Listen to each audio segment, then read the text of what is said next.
네, 오늘은 우리 지난 시간에 이어서 이 창세기 전반부 마지막 내용인 이 셈의 후손들에 관한 내용들과 또 믿음의 조상이라 불리는 아브라함에 대한 이야기를 우리 함께 살펴보도록 하겠습니다. 여러분, 우리가 창세기를 크게 두 부분으로 나누면 창세기 1장에서 11장까지가 전반부이고 또 12장부터 50장까지가 후반부입니다. 이제 창세기 전반부를 마치면서 성경 창세기 11장은 셈의 후손들에 대하여 이야기하고 있습니다. 그리고 후반부에서 가장 중요한 인물인 아브라함의 가계를 소개하고 있습니다. 셈으로부터 시작해서 아브라함에 이르기까지 사람들을 열거하다가 창세기 11장 31절에서 32절을 보시면 이 아브라함의 아버지 데라에 관한 설명을 전반부 마지막에 하고 있습니다. 먼저 우리 창세기 11장 31절과 32절에 있는 말씀을 한번 읽도록 하겠습니다.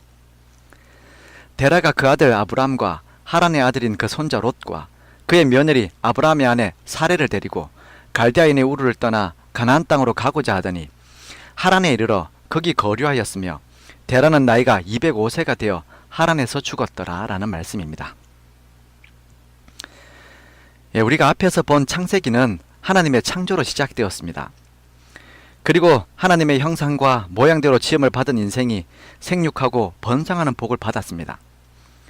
그런데 그들이 사랑하지 않을 자유까지 누리고 지은 그 죄 때문에 결국 11장 마지막은 한 인생의 죽음 이야기로 끝이 납니다. 창세기 전반부에서는 데라가 죽는 것으로 끝이 나고 또 창세기의 후반부 끝인 이 50장에서는 요셉의 죽음으로 이야기가 끝이 납니다. 그래서 우리가 이 창세기를 전체적으로 보면 태초에 하나님이 천지를 창조하시니라 라는 말에서 시작되어서 요셉이 죽음에 애굽에서 입간하였더라 라는 말로 끝이 난다는 것입니다. 참으로 허무함이 느껴집니다. 그런데 전체 성경의 마지막인 요한계시록의 끝은 어떻게 되어 있습니까? 이 요한계시록 22장 20절과 21절은 이렇게 되어 있습니다. 이것들을 증거하신 이가 이르되 내가 진실로 속히 오리라 하시거늘 아멘 주 예수의 오시옵소서 주 예수의 은혜가 모든 자들에게 있을지어다 아멘 이라는 말로 되어 있습니다. 바로 죽을 수밖에 없는 허무한 인생을 향하신 하나님의 은혜만이 남아있다는 것입니다. 여러분, 이것이 구약과 신약 이 모든 성경의 결론입니다. 하나님께서 우리를 위해서 태초부터 마련하신 것은 우리의 구원입니다. 그 구원으로 지금도 초청하고 계신다는 것이죠. 여러분, 우리들의 삶의 종착점을 어디에 두고 살아야 하겠습니까? 이 창세기의 끝과 같이 죽어 장사 지냄으로 끝낼 수도 있고 또 하나님의 은혜로 끝날 수도 있습니다. 오늘 우리들의 선택에 따라서 그 끝이 달라질 수 있다는 것입니다. 오늘 함께 공부하는 우리 모두의 삶이 하나님의 은혜로 가득한 삶이 되기를 바랍니다. 그러면 어떻게 살면 죽음이 아닌 은혜로 가득한 삶을 살 수 있게 될까요? 우리 창세기 11장 31절에서 32절을 보시면 전반부 끝에 등장하는 아브라함의 아버지 데라가 이사가는 이야기가 기록되어 있습니다. 이 데라의 계획이 있었습니다. 갈대아 우르에서 떠나 가나안 땅으로 가고자 하더니 라고 하였습니다. 이것이 바로 데라의 계획이었습니다. 그래서 그는 이 계획을 이루기 위하여 철저한 준비를 합니다. 아들 아브라함과 며느리와 손자 롯을 다 데리고 우르에서 떠나 가나안으로의 목숨 건 여행을 시작하는 것입니다. 여러분, 이 당시에 한 가족이 먼 여행을 떠난다는 것은 참으로 위험천만한 일이 아닐 수가 없었습니다. 예를 들어 여러분, 한국 사람들이 미국으로 이민 오는 것도 참 어려운 일이죠. 그런데 이 당시는 여행 도중에 다른 부족에게 잡혀서 가족들이 노예가 될 수도 있었고 또 자기 스스로가 지킬 수 있는 힘이 없으면 모든 것을 싸우다가 빼앗기고 또 죽음을 맞이할 수 있게 된다는 것입니다. 그래서 여러분, 이 당시 이 데라가 갈대아 우르에서 떠나 가나안 땅으로 가고자 했던 그 당시에는 이 일이 정말 위험한 일이었습니다. 근데 데라는 모든 가솔들을 데리고 이사를 떠납니다. 정말 인생에 있어서 중요한 일들을 시작하게 된 것이죠. 그런데 32절을 보시면 그런 계획을 가지고 떠났던 데라가 하란에서 205세를 향수하고 죽었다라는 말로 이 전반부가 마쳐지게 됩니다. 여러분, 이 하란이라는 지역은 우르에서 가나안 땅으로 가는 중간쯤 되는 지점이었습니다. 결국 자신의 부푼 계획을 다 이루지도 못하고 중간쯤 되는 하란에서 죽게 되었다는 것입니다. 여러분, 이 이야기는 마치 우리들의 삶의 모습을 보여주고 있는 듯합니다. 세상에 얼마나 많은 사람들이 성공을 위한 계획들을 세우고 살아가고 있습니까? 이런 계획들이 인생을 사는 데 있어서 정말 중요한 일들입니다. 우리 주변에 계획 없는 사람들도 있긴 있지만 자신의 삶에 대한 애정이 있고 또 더 잘 살고 싶고 지금 속한 현실에서 구원받고 싶은 사람들은 언제나 계획을 세웁니다. 그리고 그 계획을 이루기 위하여 피나는 노력들을 하고 살아간다는 것입니다. 그런데 문제가 무엇입니까? 모든 사람들이 자신이 가진 모든 계획을 다 이루기 전에 죽게 된다는 것입니다. 데라처럼 절반이라도 이루고 죽으면 감사한 일입니다. 이런 데라의 허무한 죽음 후에 이제 후반부 아브라함의 이야기가 창세기 12장에서 시작되는 것입니다. 그러면 이제 이 후반부의 시작인 창세기 12장 1절과 2절에 있는 말씀을 한번 읽도록 하겠습니다. 여호와께서 아브라함에게 이르시되 너는 너의 고향과 친척과 아비의 집을 떠나 내가 내게 보여줄 땅으로 가라. 내가 너로 큰 민족을 이루고 내게 복을 주어 내 이름을 창대케 하리니 너는 복이 될지라 라는 말씀입니다. 여러분, 참 재밌는 사실이죠. 후반부의 시작도 전반부의 끝과 마찬가지로 이사가는 이야기가 기록되어 있습니다. 아브라함이 아비를 이어서 이사를 가게 된다는 이야기입니다. 그런데 이 두 가지 전반부 끝에 있는 데라의 이사와 또 후반부에 나오는 아브라함의 이사에는 큰 차이점이 있습니다. 이 아브라함은 히브리서에서 이야기하는 것처럼 믿음으로 아브라함은 부르심을 받았을 때 순종하여 장래 기업으로 받을 땅에 나갈새 갈 바를 알지 못하고 나갔다라고 하고 있습니다. 여러분, 우리가 앞에서 살펴본 것처럼 데라는 자신의 철저한 계획을 가지고 이사를 시작했습니다. 그런데 전반부 끝에서 우리가 이미 읽어본 것처럼 그는 그 목적지에 도달도 못하고 중간쯤 되었을 때 죽음을 맞이하게 되었다는 것입니다. 근데 반면에 아브라함은 계획이 없었습니다. 그는 갈 바를 알지 못하고 길을 떠났다라고 했습니다. 그러면 아브라함은 왜 이사를 간 것일까요? 아브라함이 무슨 이유 때문에 이사를 가게 된 것입니까? 그가 데라처럼 계획을 가지고 있었던 것도 아닌데 왜 이렇게 위험한 이사를 떠나게 된 것입니까? 우리가 그 내용을 살펴보면 그 이유는 오직 하나님의 약속 때문이었습니다. 데라의 이사는 자신의 계획이었다면 아브라함의 이사는 하나님의 약속에 의한 이사였다는 것입니다. 이 창세기 전반부의 끝과 또 후반부의 시작은 데라와 아브라함의 두 가지 이야기를 통해서 우리에게 서로 다른 두 인생을 보여주고 있는 것입니다. 하나는 계획으로 사는 인생이고 또 하나는 약속으로 사는 인생입니다. 데라는 계획으로 사는 인생이었고 아브라함은 약속으로 사는 인생이었다는 것이죠. 여러분, 사람이 계획으로 살면 어떤 일이 생깁니까? 계획으로 사는 인생은 데라처럼 언제나 미완성으로 끝날 때가 많이 있습니다. 내가 아무리 좋은 계획을 세우고 꿈을 가져도 그것이 100% 이루어질 것이라고 믿는 사람은 아무도 없습니다. 오히려 마음먹은 대로 안 되는 것이 인생이라고 사람들이 이미 알고 있죠. 근데 반면에 약속으로 사는 인생은 다릅니다. 처음 그의 길을 갈 때에는 경문과 달라서 어색하지만 막상 믿음으로 약속을 따라 전진하면 그 결과는 미약함에서 창대함으로 나가는 삶이라는 것이죠. 우리가 아브라함의 이야기를 읽어보면 아브라함이 처음 이 약속을 받았을 때는 갈 바를 알지 못했다라고 했습니다. 근데 창세기 13장 2절과 또 14절에서 17절에 있는 말씀을 보시면 그가 애굽에서 나올 때는 어떤 변화가 생겼습니까? 먼저 13장 2절에서 아브라함에게 가축과 은과 금이 풍부하였더라 라는 말이 기록되어 있습니다. 그리고 또 14절에서 17절에 있는 말씀에 보시면 롯이 아브라함을 떠난 후에 여호와께서 아브라함에게 이르시되 너는 눈을 들어 너 있는 곳에서 북쪽과 남쪽과 그리고 동쪽과 서쪽을 바라보라. 보이는 땅을 내가 너와 내 자손에게 주리니 영원히 이르리라. 내가 내 자손이 땅에 티끌 같게 하리니 사람이 땅에 티끌을 능히 셀 수 있을진데 내 자손도 세리라. 너는 일어나 그 땅을 종과 횡으로 두루 다녀보라. 내가 그것을 내게 주리라 라는 말씀이 기록되어 있습니다. 여러분, 이 말씀은 어떤 말씀입니까? 약속으로 그 길을 떠났던 아브라함에게 하나님께서 동서남북 어디든지 밟는 땅을 다 차지하는 은혜를 그에게 주겠다라는 말씀을 주신 것입니다. 실제로 아브라함의 삶은, 약속을 따라 살았던 그의 삶은 이렇게 하나님의 은혜가 그의 삶을 채우는 인생이었습니다. 이것이 약속의 삶이 주는 유익이라는 것이죠. 제가 처음 목회를 시작한 것은 서울 견지동에 있던 서울중앙교회였습니다.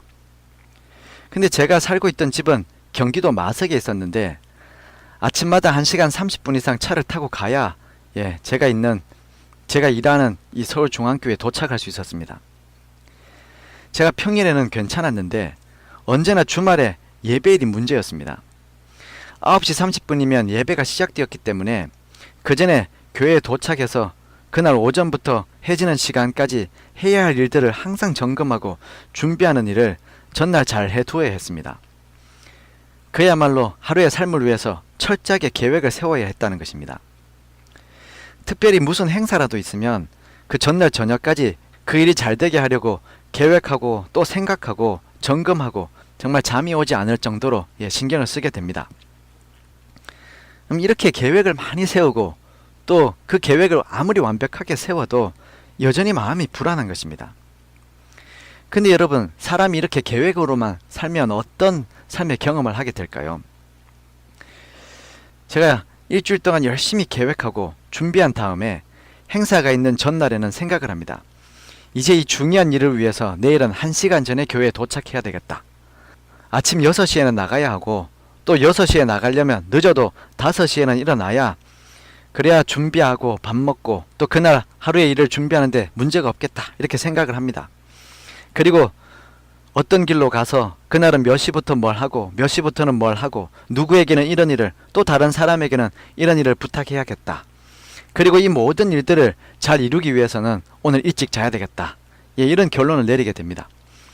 그래서 늦어도 10시 전에는 꼭 잠들어야 되겠다 라는 마음을 먹고 긴장한 상태에서 계획하고 또 그 계획을 실현하기 위해서 실천합니다. 그렇게 이제 잠자리에 누웠을 때 그날따라 저희 집사람이 일주일을 어떻게 보냈는지, 내일 계획은 무엇인지, 또 그 사람은 어떻고 저 사람은 어떻고 이렇게 자꾸 말을 시킬 때가 있었습니다. 사실 저희 집사람도 일주일 동안 별다른 대화를 할 수 있는 기회가 없다가 이 예배 전에는 마음이 은혜로워져서 이런저런 이야기를 잠자리에 들기 전에 하는 것입니다. 근데 저에게는 계획이 있으니 10시 전에는 꼭 자야 되는데 계속해서 이야기하다 보면 잠도 드는 것이 아니라 다시 깨어날 때가 있습니다. 그래서 조금씩 나의 계획이 빗나가는 느낌이 드는 것이죠. 이런 마음의 부담 때문에 계획을 위해서 제가 퉁명스럽게 대답할 때가 있습니다. 내일 중요한 일들이 많으니 그만 말하고 일찍 잡시다 하고 이렇게 씁쓸하게 얘기하는 것입니다. 그렇게 이제 잠들었는데 그 다음 아침에 한 30분 늦게 일어났다고 생각해 보십시오. 아침부터 모든 계획이 차질이 생긴 것입니다. 하루의 모든 계획이 빗나가는 듯한 불안감이 생깁니다. 그러면 초조해지고 여유가 사라져서 작은 일에도 화가 나고 또 예민해지는 것이죠. 이렇게 교회를 나가면 하루 종일 계획했던 대로 일이 되지 않는 것을 느낍니다. 와야 될 사람은 늦게 오고 또 해야 될 순서는 제대로 이루어지지 않고 원했던 결과와는 전혀 다른 일들 속에서 짜증이 나고 지쳐가는 것입니다. 그리고 집에 돌아오면 도대체 오늘 계획한 것 중에 된 것이 뭔가 라고 허무함까지 드는 것입니다. 여러분, 이것이 일상생활 속에서 계획으로 사는 삶에서 일어나는 허무함입니다. 그런데 여러분, 약속으로 살면 이와는 전혀 다른 결과를 얻게 될 때가 있었습니다. 예를 들어 중요한 행사를 앞두고 먼저 나를 향하신 하나님의 넉넉하고 확실한 약속을 깨달았습니다. 그러면 모든 일이 은혜롭게 느껴집니다. 그래서 전날 저녁이 되면 나는 부족하지만 나를 사랑하시는 하나님의 사랑과 또 과분한 약속 때문에 내일이 기다려집니다. 그리고 함께 있는 저희 집사람이 지난 일주일 동안 참 고생했다는 것을 느낍니다. 그래서 오히려 내가 어떻게 지냈느냐라고 이야기를 걸고 많이 못 도와줘서 미안하다라고 그렇게 이야기를 하는 것이죠. 그리고 아침에 일어나면 여전히 내게 약속이 있기 때문에 오늘 하루 내가 계획한 것보다 하나님의 계획이 이루어지는 것을 보기를 원한다 라는 기도를 드리는 것입니다. 내가 내 뜻대로 길을 계획할지라도 그 길을 지도하시는 분은 하나님이라는 확신이 들게 된다는 것입니다. 그럼 이렇게 약속을 가지고 믿고 살면 조급하지도 않고 은혜로워집니다. 그렇게 해서 교회를 가면 뜻하지 않았던 준비된 은혜를 발견할 때가 있습니다. 그전에는 못 느꼈던 것을 느끼게 되고, 예전에는 약하다고 생각했던 것들이 약한 중에 은혜로 말미암아 넉넉해지고 풍성해진다는 것을 경험하게 되는 것입니다. 그리고 하루를 마친 후에 돌아오면 내가 준비한 것보다 더 큰 일을 이루시는 하나님의 은혜를 생각하게 됩니다. 이것이 바로 약속으로 사는 사람들의 삶의 모습이라는 것이죠. 오늘 우리는 계획으로 살 수도 있고 또 약속으로 살 수도 있습니다. 여러분, 그리스도인들은 계획만으로 사는 사람들이 아니라는 것을 우리는 알아야 합니다. 인생은 계획만으로 잘 살 수 있는 것이 아닙니다. 그래서 주님은 무엇을 먹을까, 무엇을 입을까 염려하지 말라고 하십니다. 그런 계획만으로 되는 것이 아니라는 것이죠. 오히려 우리에게 먼저 그의 나라와 그의 의를 구하라고 요구하고 계십니다. 나의 삶을 향한 약속을 가지고 사는 삶이 되어야 한다는 것입니다. 오늘 우리 믿음반 성도님들은 어떤 계획을 가지고 계십니까? 한 해를 살기 위해서, 또 우리 가족을 위해서, 풍요로운 삶을 위해서 무슨 계획을 가지고 계십니까? 만약 이러한 계획들만 가지고 산다면 매일의 삶에 긴장이 넘칠 것입니다. 이렇게 계획으로 사는 삶이 불안한 이유는 아무리 대단한 계획을 세워도 현실은 우리 계획보다 크고 복잡하다는 것입니다. 그래서 자주 나의 한계를 벗어나는 문제들이 생길 때가 있다는 것입니다. 그런데 여러분, 약속은 다릅니다. 세상의 어떤 문제도 하나님의 약속보다 큰 문제는 없습니다. 모든 것이 하나님 안에 있습니다. 하나님의 약속과 은혜가 모든 문제보다 크고, 그래서 더욱 안전하다는 것이죠. 여러분, 우리들에게는 계획보다 중요한 약속이 있어야 합니다. 모든 사람들의 삶이 하나님께서 자신에게 주신 개인적인 약속을 깨닫고 사는 삶이 되어야 합니다. 그리고 그 약속을 이루기 위하여 기도하고 계획해야 한다는 것입니다. 약속이 중심이 되는 삶이 바로 재림을 기다리는 성도들의 삶이 되어야 한다는 것이죠. 여러분, 성경은 수많은 약속들의 책입니다. 우리가 아는 것처럼 재림의 약속, 또 부활의 약속, 구원의 약속들이 이 성경에는 있습니다. 이러한 약속들을 위하여 실제적인 계획을 세워야 하고, 때로는 갈 바를 알지 못하는 길이라도 담대히 나가야 할 때가 있다는 것입니다. 오늘 우리 믿음반 성도님들이 이러한 약속을 붙잡고 사는 그런 귀한 믿음의 삶을 사시게 되기를 바랍니다. 여러분, 우리가 노아 방주와 관련된 이야기를 하면서 이 노아의 방주의 한 가지 특징 중에 하나는 노나 키가 없는 배였다라고 했습니다. 그것은 우리가 그 방향을 잡고 또 우리가 그 추진력이 되어서 나가는 배가 아니라는 것이었죠. 우리의 인생이 마찬가지입니다. 우리의 인생의 노나 키를 우리가 잡고 있으면 좌초하거나 또 쉽게 파산할 수 있습니다. 하지만 이 노아 방주처럼 그 키를 하나님이 가지고 계시면 하나님께서 우리의 추진이 되고 방향이 되어 주신다는 것이죠. 이것이 바로 약속으로 사는 인생입니다. 우리가 계획을 가지고 있으면 자초할 수 있고 실패할 수 있습니다. 데라처럼 다 이루지 못하고 허무하게 끝을 맞이할 수 있습니다. 하지만 아브라함처럼 약속을 가지고 살면 하나님께서 우리의 약속을 성취하시고 이루어 주시는 힘이 되어 주십니다. 또 그분께서 우리에게 주신 그 약속을 위하여 그분은 쉬지 않고 일하시는 분이라고 하셨습니다. 오늘 우리가 이런 하나님의 은혜를 깨닫고 살 수 있게 되기를 바랍니다. 그래서 날마다 하나님 안에서 더 강건해지고 하나님으로 말미암아 우리의 찬송이 높아지는 그런 믿음의 삶이 여러분과 저의 삶이 되기를 바라면서 오늘 시간을 줄이도록 하겠습니다. 우리 함께 기도하시겠습니다. 사랑하는 우리 주님, 우리 하나님께서 오늘 데라와 아브라함의 인생을 통하여 인생이 약속으로도 살 수 있고 또 정말 허무하게 무너져 버릴 수 있는 개인의 계획을 가지고 살 수 있다는 사실을 다시 한번 깨닫게 해주시니 감사합니다. 주님, 우리 인생에 수많은 욕심과 또 바람이 있습니다. 그 안에서 우리는 수많은 계획을 세우고 삽니다. 하지만 주님, 우리가 원함은 있지만 이 모든 것을 이룰 수 있는 능력이 부족한 사람들입니다. 오늘 우리가 하나님께 의지할 때 주님, 우리의 지혜가 되어주시고 또 우리의 길이 되어주시고 우리의 생명이 되어주셔서 참으로 하나님께서 이루어주시는 그 놀랍고 풍성한 삶을 경험하며 살 수 있도록 주님 축복하여 주시옵소서. 우리 마음속에 구원의 약속, 또 부활의 약속, 재림의 약속을 품게 해주시고 이것 안에서 사람을 대하고 우리 인생을 계획하는 날마다 지혜로운 삶이 되도록 주님 축복하여 주시옵소서. 오늘 하루도 하나님께 우리의 삶을 드리오니 하나님께서 우리를 통해서 영광받아 주시옵기를 예수님 이름으로 간절히 기도드립니다. 아멘. 네, 감사합니다. 또 다음 시간에 뵙도록 하겠습니다.